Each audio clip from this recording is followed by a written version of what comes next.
Dúvida que um atleta que pega 4 anos de doping e é inocente e que vê a sua carreira desmoronar, eu não tenho dúvida que ele pode se matar.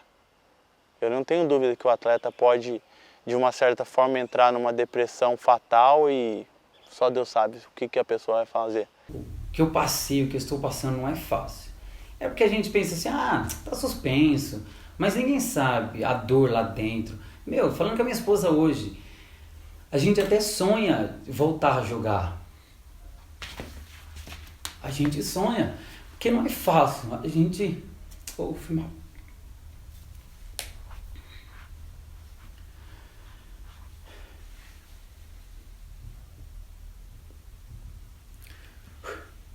Não é fácil. Só quem está na pele vai saber esse momento difícil de você ver os jogos. Até minha esposa fala, para que você assiste jogos ainda? Dá 2, dá 1. Mas eu falo, eu quero assistir, porque eu sei que um dia eu vou estar lá. Eu sei que, com fé em Deus, isso daqui um dia vai passar.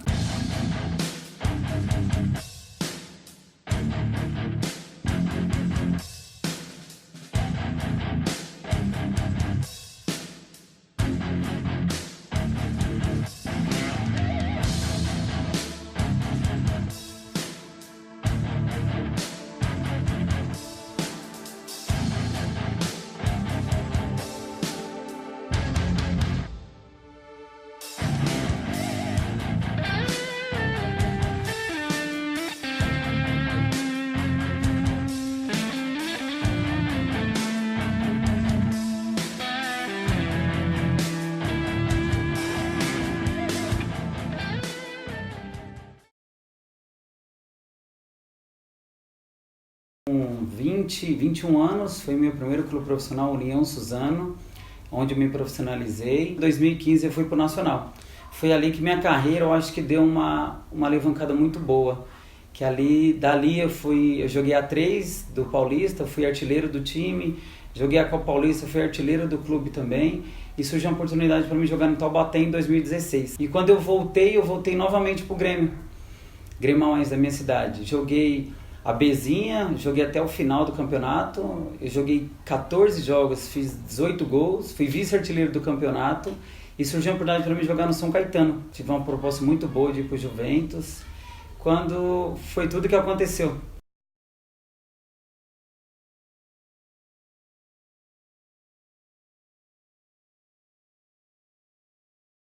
Em 2009, na verdade, foi onde eu também fiz uma grande campanha no Internacional, sendo vice-campeão do Campeonato Brasileiro e depois em 2010 sim sendo campeão da Libertadores pelo Internacional.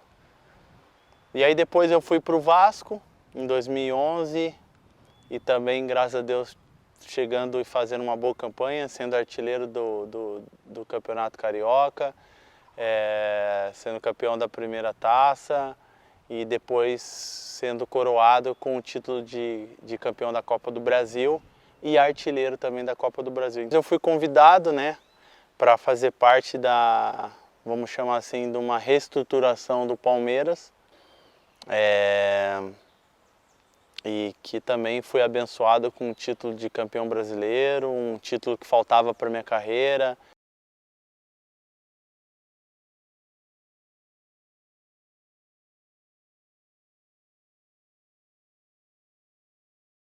Então, o Juventus me ligou, foi numa terça-feira. Tinha acabado de treinar, voltado da academia, eles me ligaram, falaram, gente, preciso conversar com você urgente. Aí eu falei assim, pode ser por telefone? Ele falou, não, tem que ser pessoalmente. Eu acabei o treino no Palmeiras e o médico do Palmeiras no momento era o Maglioca, Gustavo Maglioca, que futuro foi uma das pessoas mais importantes na minha inocência de conseguir resolver a situação. Ele me chamou e falou, toma um banho lá que tem uma reunião para você aí. Eu falei, uma reunião para mim? Para quê? Não, o Paulo Nobre está aí e quer falar com você. Beleza, eles querem conversar, querem renovar contrato ou fazer um contrato mais longo. Porque ali geralmente eles fazem um contrato mais longo com o pessoal que se destaca. E eu sair de casa todo animado, todo feliz. Não, vou renovar contrato, vou ficar mais um ano lá. O meu contrato no Palmeiras eu tinha mais 1 ano e meio de contrato, né? Eu falei, será que ele tá me chamando para renovar o contrato, né? E eu falei, reunião para mim não tinha sentido para mim nessa reunião. E eu lembro que eu tomei o banho muito rápido porque me preocupei. Na verdade, o que passava na minha cabeça era que realmente tinha falecido alguém da minha família. E eu entrei lá na sala, todo tranquilo, todo em paz, feliz.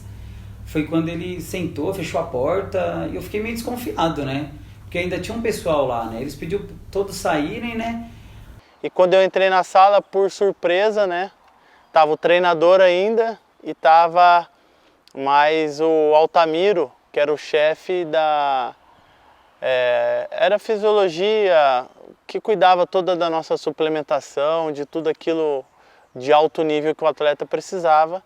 E aí foi que eu realmente levei um susto maior, né? Que eu falei, o negócio é mais sério do que eu imaginava. Aí ele deu essa notícia pra mim, né? Falou que eu fui pego no exame antidoping 2 vezes, que foi no jogo da Portuguesa e no jogo do 15 de Piracicaba, que foi a mesma substância que foi pego. Perguntou se estava usando alguma coisa. Eu falei assim, mas tudo que eu usei, eu mostrei pro médico do clube, não foi eu usei assim à vontade. E aí o Paulo Nobre me deu a notícia dizendo, olha, que no dia tal, no jogo tal contra o Corinthians, você deu positivo pro doping. E eu, na hora assim, eu já falei assim, não, é outro jogador. É outro jogador, é raro, é outro jogador.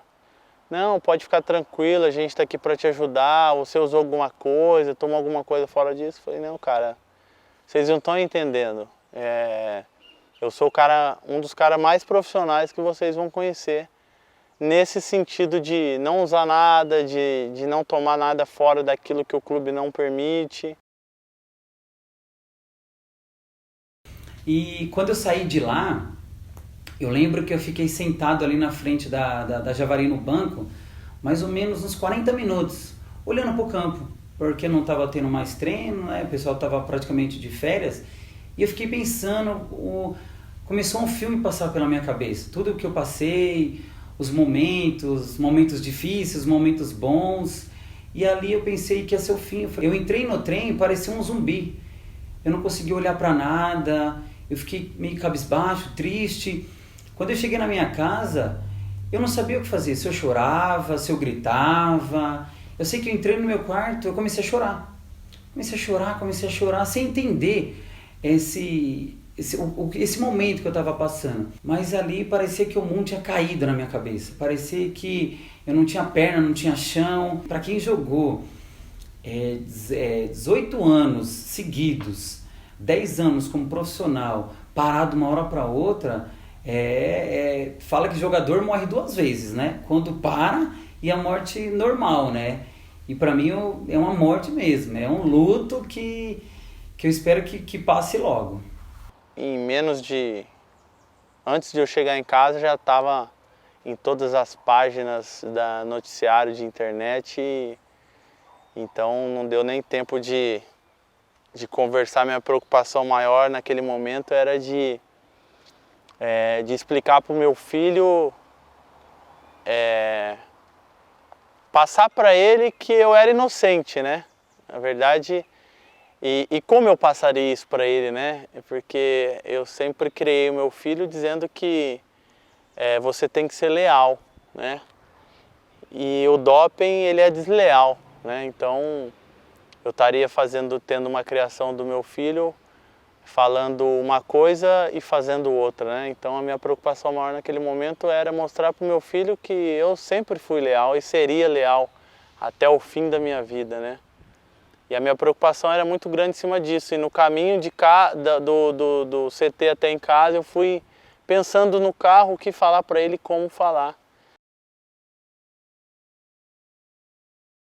O Jorge, ele é uma pessoa que ele não demonstra que ele tá triste, que aconteceu alguma coisa, ele não demonstra. E no dia que eu cheguei do serviço, ele tava sentado no sofá, e aí eu percebi que tava diferente, porque apesar dele não demonstrar tristeza, alguma coisa desse tipo, ele tava estranho, tava com um comportamento estranho. Porque eu sempre chego, ele pergunta como que foi no meu serviço. E nesse dia ele tava calado. E aí ele foi e contou que tinha caído no exame doping e que ele ia ficar um tempo suspenso até que saísse o julgamento dele. E aí na hora a gente só quer buscar o que foi que fez ele cair, que remédio, o que foi que ele tomou que fez com que ele caísse nesse exame. Na verdade eu pensei, é o fim, a gente pensa que é o fim, porque ele já tem 32 anos. Então assim, ele já começou a carreira profissional dele numa idade avançada. Então você fala, 4 anos, não vai.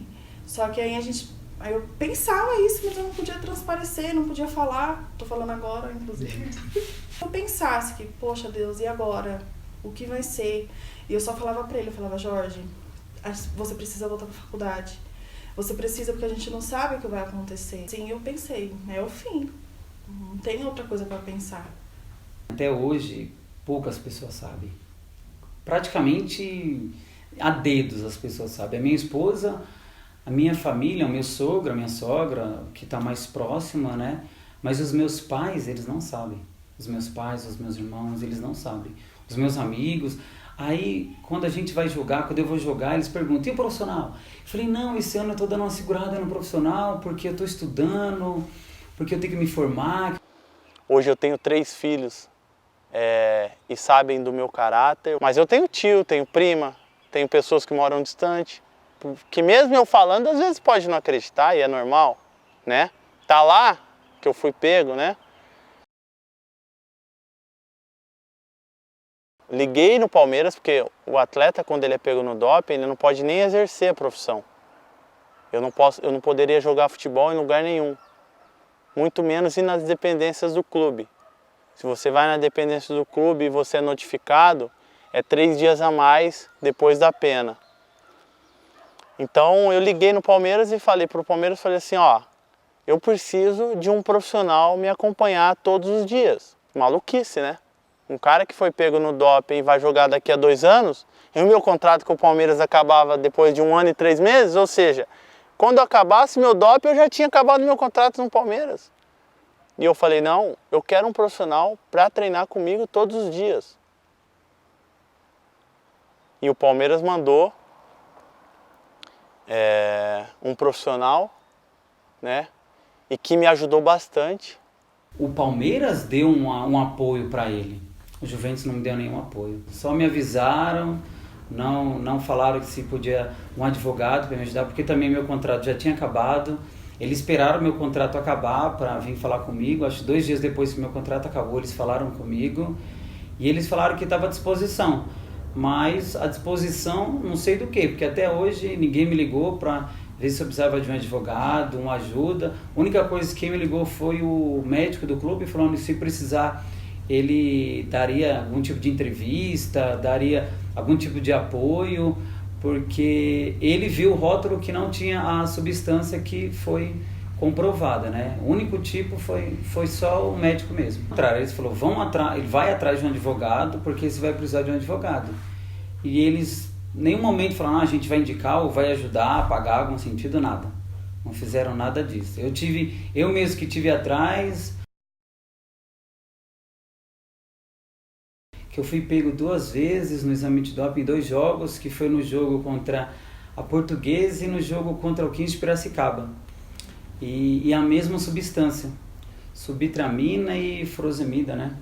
Essas 2 substâncias, que é diurético. Quando o amigo meu, né? Um amigo meu vendeu para mim, ele falou para mim assim, esse chá ajuda a queimar, é tudo natural, é uma coisa que vai limpar seu organismo, tudo. Eu falei, não, ok. Aí eu acabei comprando dele, né? Nos primeiros meses eu senti um resultado muito bom, dava energia, mas eu via que eu sentia que fazia muita urina. E eu tomei só uma pré-temporada, foi no Juventus. Tomei 1 mês, mas não era constante, todo dia. Era um dia sim, um dia não. Era só quando era um físico mais puxado, eu usava. E foi quando eu parei de tomar. Tomei ele 1 mês seguido, no campeonato começou em janeiro, eu não usei mais, não tomei mais, e ainda ficou no organismo ainda. E foi quando eu cheguei a ver, porque falaram quando eu recebi que era diurético. E na época eu lembrei, eu falei assim, ué, mas quando eu tomava o chá, ele limpava bem. Então eu vi, falei, não, certeza que é o chá, né, que eu tomei. No rótulo não tem essa substância, que é subtramina e furosemida, né? Não tem no que caia no doping. Ele viu, o médico do clube viu que não pega nenhum. Então o médico me autorizou, antes de tomar, o médico autorizou do clube. Fui pego no doping com a substância delaniandarim, que na verdade é uma substância anabolizante. Então eu fiz um tratamento capilar onde tinha furos na minha cabeça. Então quando você faz um teste de doping, shampoo, condicionador, sabonete líquido, isso aí tudo já é descartado, né? Já é tudo descartado. Só que a minha cabeça estava furada, então a absorção era um pouco maior. E quando o Gustavo Maglioca, o médico do Palmeiras, descobriu, é aí que tá. Na verdade, o meu shampoo é um pouco difícil de explicar, para vocês terem uma ideia, a complexidade. O Carlos Cameron, meu bioquímico, deu uma aula de química dentro da Federação Paulista e eu peguei 2 anos assim mesmo. O problema todo no processo do Jorge, no meu entendimento, é esse. Que durante quase um ano esse material ficou parado na mão da ABCD, porque o Jorge tinha encaminhado antes de vir aqui para o sindicato e a ABCD não encaminhou isso para o laboratório. Quando a gente foi informado em setembro do ano passado, agora, de 2018, praticamente 10 meses, 11 meses depois de ser informado que o processo dele ia correr no TJD-AD, que o processo dele é para julgamento na semana seguinte. Eu entrei em contato e falei, tudo bem, mas ele está esperando o resultado da análise do material. Eu falei, mas o material está aqui. O material não... Quer dizer, eu entrei em contato com a ABCD, o tribunal falou, não, tudo bem, mas vai ser julgado. Entrei em contato com a ABCD para saber como tinha sido o resultado, e a ABCD me falou, por um erro, o material não foi mandado para análise. Daí entrei em contato com o tribunal e falei, solicito que vocês aguardem a análise do material para a gente depois disso julgar o caso do Jorge. Falaram, peticione no processo. Eu peticionei, simplesmente falaram que não ia aguardar e julgaram no dia e sentenciaram ele a 4 anos de punição. Não saber que ele estava utilizando essa substância. Ele não tem responsabilidade, ele tem que ser inocentado. É bom que se fala que os profissionais que são os jogadores na Federação Paulista, eu posso dizer, não são pessoas contratadas, não são pessoas, vamos dizer assim, que são pagas, são pessoas convidadas. Tanto que, no meu julgamento, são 5 juízes, tinham 2 delegados de polícia. Não tenho nada a ver, não tenho nada contra, inclusive eu tenho amigo delegado de polícia, eu tenho 3 amigos delegados de polícia, e eu perguntei para o meu amigo, falei assim, você tem condições de falar do meu caso? De discutir o meu caso? Ele falou, não. Então nós temos pessoas para um caso de doping que não são pagas, não são, entre aspas, feitas para estar ali, no meu modo de ver. Eu acho que esse é mais um erro do controle antidoping. Acho que o controle antidoping deveria ter, na sua bancada de júri, deveria ter médicos, deveria ter bioquímicos, deveriam ter pessoas que sabem daquilo especificamente. Não estou dizendo que um delegado não tenha conhecimento para estar ali. Possa ser que tenha. Eu estou falando que o meu amigo disse que ele não tinha. E aí, tanto que o meu bioquímico deu uma aula de 47 minutos e mesmo assim, no final, os jurados disseram que quimicamente, tecnicamente, eles não poderiam interferir. Era um caso muito difícil e eles teriam que usar a lei no artigo tal, do artigo tal, e eu peguei a pena 2 anos, o outro me deu 4 anos, enfim. Então a gente também não está preparado dentro do julgamento para isso. Se tivesse financeiramente condições, né, de bancar um advogado, eu gastei de advogado mais de 30 salário mínimo. Eu gastei com um bioquímico alguns salários mínimos também, mais de 30 salários mínimos. Então, para eu conseguir provar a minha inocência, eu tive que gastar. E quem não tem condições de gastar?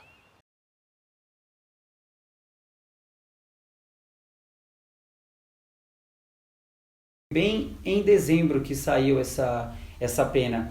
Eu estava negociando com um monte de time, da 3, da 2, da 1, de Minas, de Goiás. E ele falou para mim, você não pode negociar com clube nenhum porque está suspenso 4 anos. Foi um momento difícil que esse ano eu poderia estar jogando uma A1 do Mineiro, a Série A2, A1 do Paulista, contratos agora para o Brasileiro, Série C, Série D. Então você vê, estou suspenso, mas tem clubes me ligando até hoje para mim fechar uma Série C, uma Série B, uma Série D.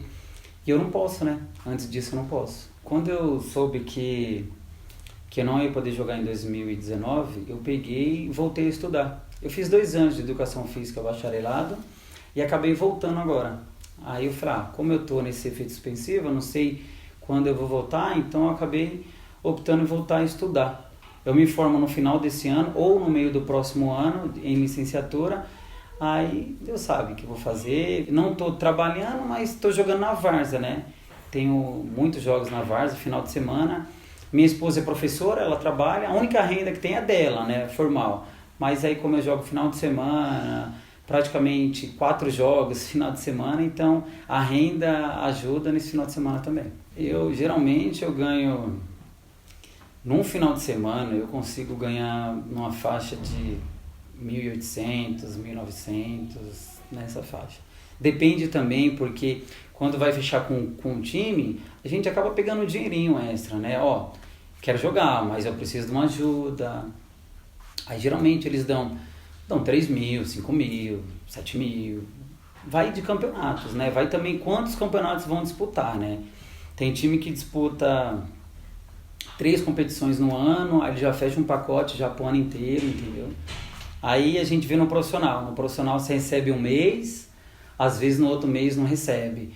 Às vezes recebe, fala que é dia 10, aí você recebe no dia 20. Aí no outro mês fala que é no dia 20, e você recebe 100 no dia 30.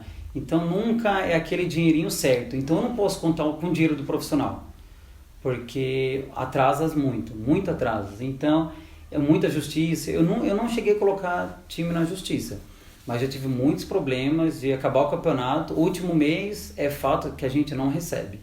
E na várzea não, na várzea todo final de semana a gente sabe que tem aquele dinheirinho. Aí as contas de casa a gente já sabe que eu vou ganhar R$1.000 no final de semana, eu vou ganhar R$500 no final de semana. A gente sabe que uma conta já eu posso pagar com esse dinheiro. Porque eu sou professora, então não recebo muito. A gente paga aluguel, o aluguel é quase meu salário inteiro. E aí tem as outras contas, então às vezes a gente se priva de sair, de ir ao cinema, de ir ao shopping, porque a gente não pode ficar gastando, porque não tem condição. E aí a várzea entra para ajudar a gente, mas a várzea entra como auxílio para pagar as contas. A perda do atleta, ela é imensurável. Eu perdi contrato de publicidade que eu tinha, contrato grande.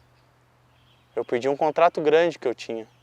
Eu perdi, como eu falei, contratos com marcas de esporte, com marcas de publicidade. Eu perdi, quando eu falo perdi contrato, eu perdi dinheiro, né? E perdi prestígio, perdi credibilidade no momento. Então o doping para mim não trouxe nada positivo. Quando é comprovado que é contaminado, tem lá, o advogado mandou para nós, que tem só uma vez que pode voltar, né? Essa pena pode ser cancelada quando o produto que foi usado esteja contaminado. E o meu está contaminado. E o do Alexandre também estava. E daí foi rápido. E ele usar essa frase que tem no código, se tiver contaminado, a pena é cancelada. E minha pena ainda não foi cancelada. Então, como ele é do Palmeiras, foi do Palmeiras, tem um nome, como eu não sou ninguém, não tenho nome ainda, então eles deixam enrolar, eles não dão muita ênfase em cima. Do caso mesmo do Guerreiro, você viu como foi rápido as coisas? O processo foi rápido, o julgamento foi super rápido, deram a pena para ele rápida, ele pegou 2 anos, ele usou o chacola, né? É um chá que tem a substância de cocaína, né? Então, o dele, ele conseguiu voltar, conseguiu ficar parado no tempo 2 anos. E o meu foi apenas uma substância diurética e eu peguei 4 anos. Nesse sentido. Então, para ele, no primeiro momento, pensaram que foi nesse sentido de drogas. Depois foi comprovado que foi apenas um shampoo que estava contaminado. E o meu caso foi a mesma coisa, um chá que estava contaminado. E o dele, ele voltou rápido. E porque o meu, 4 anos, e eles não querem voltar a pena, não querem cancelar essa pena. Ele só tem uma vantagem nisso tudo, né? Que ele pode andar no shopping e o filho dele pode ir na rua, ir na escola e não ser chamado de dopadinho, né? Como foi o meu. Essa é a grande vantagem dele, né? Mas ele tem inúmeras desvantagens. Na verdade, ele está em desvantagem total, né? Não tem condições de lutar com um advogado, não tem condição de... tem que esperar os próximos julgamentos. É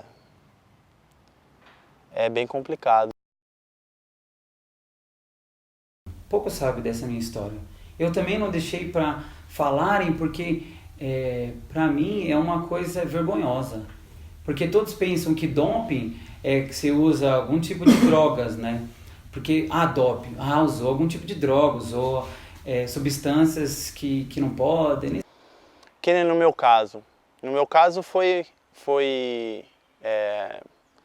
em menos de... Eu fiquei praticamente mais de 26 horas no maior site, do site mais visto hoje no Brasil, que é do Globo.com, né? Eu fiquei mais de 26 horas, isso foi computado pelos meus advogados. A noticiária era: Alexandre é pego no doping com anabolizante. Então quem lê aquilo ali, o cara usou anabolizante, né? O cara fez isso, o cara fez aquilo. Aí vem os pré-julgamentos, né? Aí vem... o que eu entendo é assim, a mídia, ela tem que noticiar, né? Mas ela tem que noticiar quando ela tem a certeza. Esse seria o meu pensamento, né? O noticiário de você depois pedir desculpa ou se retratar, isso não adianta mais. É comprovado que a pessoa que leu que eu fui pego no doping, ela não leu quando eu fui absolvido. Hoje eu pago uma assessoria, então eu fiz com que eu criasse muito mais agora do que os 26 horas. Mas se eu deixasse exclusivamente pela mídia, só pela mídia, teria saído uma simples nota, como saiu, que eu tinha sido um falso doping e estava livre para jogar, ponto. Eu tenho certeza que isso em 2, 3 horas sairia do site. Mas nós deveríamos ter um pouco mais de cuidado, os jornalistas e a agência. Tá? Talvez uma conversa entre a mídia, acho que foi até ponto muito importante para o trabalho de vocês, porque mídia e comitês, federações não se conversam também. Sabe? Eu acho que está faltando isso, talvez. Sentar na mesa, os jornalistas aí da Federação Nacional, no Brasil, por exemplo, da Federação Nacional de Jornalistas, Sindicato de Jornalistas do Estado de São Paulo e de outros estados, sentar numa reunião junto com a comissão e falar, o que seria legal, que momento seria legal a gente tornar isso público e o que precisa para a gente prevenir os atletas e os cidadãos diante desse universo das substâncias proibidas, né? Substâncias dopantes. Então, por exemplo, será que nós não deveríamos sentar para fazer um trabalho? Eu nunca fui chamado, por exemplo, fiz uma tese, nunca fui chamado. Tá? Nem na federação, nem nada. Será que elas também não deveriam fazer isso? A gente ter uma conversa, para a gente tentar acabar com esse jogo, né, que se faz hoje da notícia? Os dois estão manchados por isso na carreira. Você vai ficar pro resto da vida. E vocês podem ter certeza. Daqui 5 anos, quando os dois pararem de jogar, vai estar manchada a carreira dos dois. O doping não vai sujar a minha imagem porque eu tenho 2 títulos de Libertadores da América, eu tenho 2 títulos de Copa do Brasil, em todos os clubes que eu passei eu fui artilheiro. Eu posso encontrar qualquer médico de clube, eu posso encontrar qualquer profissional de clube e todos vão falar do meu profissionalismo dentro do clube, dentro do meu trabalho. Hoje, quando eu falo latinha, né? Quando a minha carinha aparece num site ou na televisão, o doping já foi apagado pela história que eu construí no futebol. Os clubes, quando vão contratar, eles mesmos veem, né, se teve questões de doping. E querendo ou não, eles olham para nós com outros olhos, né? Falam assim, mas caiu no exame de doping, o que usou? Eles não vão pesquisar o que usaram, mas sim que caiu. Caiu no exame de doping. Eles não querem saber o que aconteceu, se foi contaminado, se não foi. Eles só julgam só o contexto. Caiu no exame de doping, só isso. Então isso marca muito, entendeu? Então eu sei que quando isso passar, eu sei que eu vou ter que batalhar tudo de novo para conquistar o meu espaço. Eu sei que eu não vou ser valorizado como eu estava sendo. Então assim, vão jogar o salário lá embaixo.